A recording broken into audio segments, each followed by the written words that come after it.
1976 was the first volume of the History of Sexuality, which is how I first got interested in Foucault. And he says, sexuality was really invented in the 19th century. Terribly counterintuitive claim.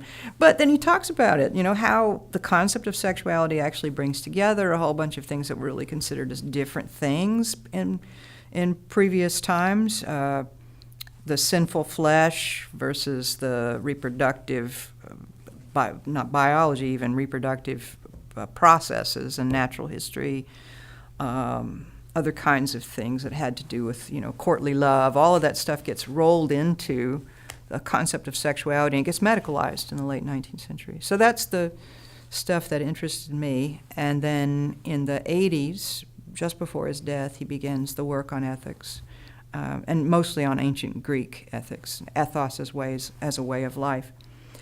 His importance was, I think that he just shook up a lot of people in the post-1968 era in France and in the United States, people really looking around for some other ways to think. I think there got to be a lot of suspicion of Marxism in Europe. A lot of people who had been Marxists or members of communist parties in Europe, young people were very disaffected. The Russian Gulag system became known, and lots of people really disillusioned with all of that. And at the same time, really skeptical of the kinds of military-industrial complexes that were developing in the more, liberal democratic governments around the world.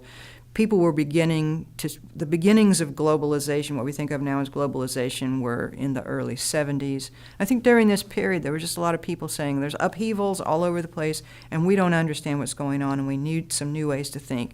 Think about power, think about, life, think about systems of punishment, systems of discipline. All of those things were just up for grabs.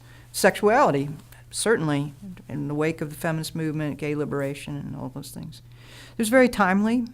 It was an alternative to existentialism, which had been sort of the major philosophy of the youth in the 60s in the United States anyway. So I think its importance is a product of 20th century upheavals. And there'll be a day when it won't be important anymore.